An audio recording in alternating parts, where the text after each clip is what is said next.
स्वच्छ भारत मिशन अंतर्गत स्वच्छता ही सेवा अभियानामध्ये एक पेड माँ के नाम या अभिनव उपक्रमाअंतर्गत नेरूळमधील तांडेल मैदानाजवळ वृक्षारोपण करण्यात आले। यावेळी मनपा आयुक्त कैलास शिंदे, आमदार गणेश नाईक यांच्यासह 150हून अधिक तृतीयपंथीयांनी या वृक्षारोपण समारोहात सहभाग घेतला। नवी मुंबई महानगरपालिकेच्या वतीने जांभूळ, आंबा, फणस अशी विविध 300 फळझाडं यावेळी लावण्यात आली।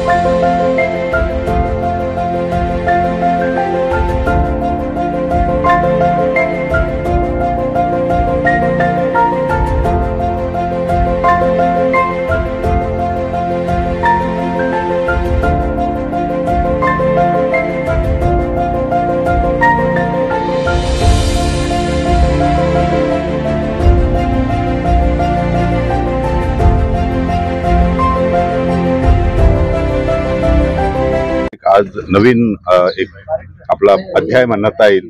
10 वर्ष आज पूर्ण होतात 2 ऑक्टोबरला आणि स्वच्छ भारत ह्या देशामध्ये एक मिशन म्हणून एक आपण सगळ्यांनी पुढे आणलं आणि खरोखर आनंद आहे की आपलं शहर तर खूप पुढे गेलो आपण देशामध्ये सुद्धा आणि राज्यामध्ये सुद्धा 1 नंबरला आपण आहोत। आज हा कार्यक्रम घेतला की 2 उद्दिष्ट ठेवले की 14 सप्टेंबर पासून ते 2 ऑक्टोबर पर्यंत स्वभाव स्वच्छता संस्कार स्वच्छता हा नवीन कॅम्पेन हे स्वच्छ भारत अंतर्गत सुरू झाला आणि त्याचा एक भाग म्हणून एक पेड माँ के नाम आपल्या आईच्या नावाने एक झाड लावणे आणि त्याचं समृद्धी आपल्या जीवनामध्ये आई जशी समृद्धी आणते तसेच आपल्या जीवना ह्या धरती मातेच्या आणि याच्यामध्ये समृद्धी येऊ शकते आणि हाच संकल्प ठेवून आपण आज या कार्यक्रमाची शुभारंभ केला।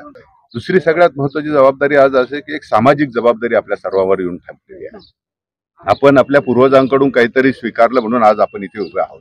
आपले जे पुढचे जनरेशन आहे ते ह्या जनरेशनसाठी सुद्धा आपल्याला एक सामाजिक दायित्व म्हणजे एक मी म्हणतो माझी वैयक्तिक जबाबदारी आहे, एक संस्था म्हणून एक जबाबदारी आणि एक समाज म्हणून सुद्धा एक जबाबदारी आहे। ह्या तिन्ही जबाबदाऱ्या जर आपण मला वाटतं प्रामाणिकपणे पार पाडल्या तर निश्चितपणे जे पुढलं येणारं जनरेशन आहे, भावी पिढी आहे, त्या भावी पिढीला सुद्धा की आपण काहीतरी त्यांच्यासाठी खूप चांगलं करून ठेवलं होतं हे सुद्धा ते खूप आनंदाने आणि आत्मविश्वासाने सांगतील।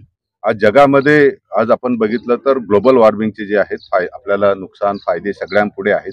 मी त्याच्याबाबत जास्त वाच्यता करणार नाही, आपण सगळे एक्सपिरियन्स पण करतो, त्याचे अनुभवतोय आणि ह्या जगामध्ये आज जे तापमान वाढण्याचं जो प्रमाण आहे तापमान वाढणे याच्यामुळे खूप मोठ्या प्रमाणात हानी होणार आहे। म्हणजे आपल्या वृक्षावर लागवड होईल, आपली क्रयशक्ती कमी होणार आहे, आपलं अन्नधान्याचं प्रोडक्शन कमी होणार आहे, पूर आणि दुष्काळाची परिस्थिती वाढणार आहे। त्यामुळे एकूणच ह्या सगळं वातावरणाच्या बदलामुळे होणारे सगळ्या क्षेत्रावरचे परिणाम हे भयानक आहे आणि ते थांबवण्याची क्षमता आपल्यामध्ये आहे आणि ही क्षमतेचा जर आपण मला वाटतं प्रत्येकाने हे केलं, जागृत झाली तर निश्चितपणे हे आपण थांबवू शकतो असा मला आत्मविश्वास आहे।